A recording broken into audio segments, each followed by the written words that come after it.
দেবে happy birthday to you, happy birthday Moni, happy birthday to you. ক্যামেরায় সবাই আসছেই না।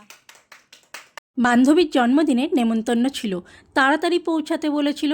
সন্ধ্যাবেলার এতটা ট্রাফিক এড়িয়ে আমরা চেষ্টা করেছিলাম তাড়াতাড়ি পৌঁছিয়ে যেতে।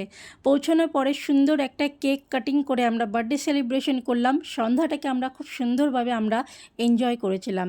ও হ্যাঁ, তোমাদের আমি বলে দিই, এই বার্থডে সেলিব্রেশনের ইনভিটেশনটা আমার কোনো রিসেন্ট ইনভিটেশন নয়। অ্যাকচুয়ালি এটা ছিল দুর্গাপুজোর আগে। ভিডিওটা সেদিন আমি ক্যাপচার করলেও সময়ের হয়ে ওঠেনি আমি তাই পোস্ট করতে পারিনি। আজকে ভাবলাম না, আজকে আমি সমস্ত কাজ ফেলে হলেও এই ভিডিওটা অবশ্যই সুন্দর করে গুছিয়ে তোমাদের সামনে পোস্ট করব। এর মধ্যে কেক খাওয়া দাওয়া চলছিল। আমাকে কেক অফার করার পরেও আমি একটু খেয়েছি, কেন আমি পেস্ট্রি কেক বেশি খাওয়া পছন্দ করি না। এরই মধ্যে দেখছি তার দুই ছেলে একটা কোনো জায়গায় কিছু লুকিয়ে জিনিস নিয়ে আসছে, আর তার মাকে এসে বসতে বলেছে এই ঘরে। এবং তারপরে তারা তার মায়ের জন্য একটা বার্থডে সারপ্রাইজ গিফট প্ল্যান করেছিল, সেটা নিয়ে এসে দিল। কাগজের মধ্যে সুন্দর করে লেখা হ্যাপি বার্থডে মা। আর দুই ছেলে মিলে এই যে গিফটটা প্ল্যান করেছে, এটা মানে সত্যিই খুব ভালো লাগলো যে ছেলে বা মেয়েদের থেকে, সন্তানের থেকে এত সুন্দর সারপ্রাইজ গিফট পেলে কত ভালো লাগে। তারপরে এই ছোটো ছোটো খুদে এখন থেকেই এত সুন্দর মায়ের প্রতি একটা সারপ্রাইজ প্ল্যান করেছে। এই গিফটের মধ্যে ছিল কাজল, ফেস ওয়াশ ছিল, আর নেল পলিশ ছিল। মানে কি, মায়ের সাজগোজের সমস্তটাই তারা চেষ্টা করেছে সাধ্য মতন জোগাড় করতে। বডি স্প্রে থেকে শুরু করে সব কিছু এত সুন্দর দেওয়ার পরে মাকে দুজনে দুটো গালে সুন্দর করে একটা কিসি করে দিল, বার্থডে কিসি করে দিল। আর মা তার খুব খুশি হয়ে গেছিল। তারই মধ্যে আমি বললাম, চলো আমার গিফটটাই কিন্তু আমি মনি তোমায় দিচ্ছি, তুমি কিন্তু সামনে পুজো আসছে অবশ্যই পড়বে। ক্যামেরাটা অন্য একজন ধরলো, আর সাথে সাথে আমি গিফটটা দিয়ে বললাম পুজোতে পড়বে। আর সঙ্গে সঙ্গে বার্থডে উইশ আরও একবার করে দিয়ে ওকে জড়িয়ে একটু টাইট হাগ করে দিলাম।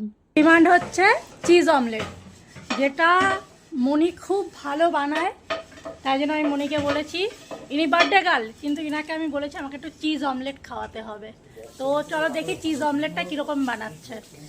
অ্যাকচুয়ালি বার্থডে গার্লকে দিয়ে খাটানোটা খুব একটা ভালো লাগছিল না, কিন্তু তারই মধ্যে আমি তো শুনেছি মনি কিন্তু চিজের আইটেম খুব ভালো বানাতে পারে। তাই জন্য আমি বললাম চলো আজকে যখন এসছি একটু তো ফায়দা নেওয়াই যেতে পারে। বললাম বার্থডে গার্ল প্লিজ আমার জন্য একটা চিজের কিছু বানিয়ে দাও। তো চিজ অমলেটটা আমি শুনছি, তো তুমি আমাকে চিজ অমলেট করে খাওয়াও।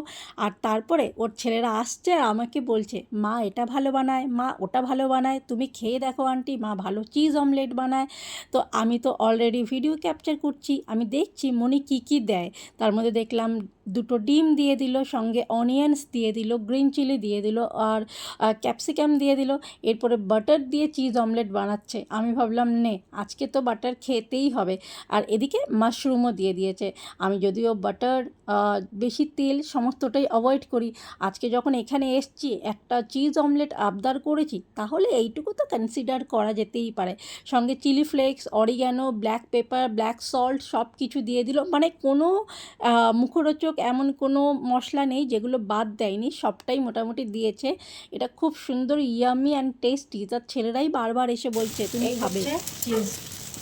চিজ দেওয়া হয়ে গেল, তো চিজ অমলেট রেডি। এবার প্লেটিং হবে। চিজ অমলেট রেডি, এবার জাস্ট প্লেটিংয়ের সময় আছে। আর এদিকে আমার চিজ অমলেট রেডি হয়ে গেছে, আর আমি এখন চিজ অমলেটের উপরে ফোকাস করছি। তোমাদের কাছে আজকের ভিডিওটা এতটুকুই, পরের ভিডিওতে আবার দেখা হচ্ছে, ততক্ষণ পর্যন্ত বাই বাই।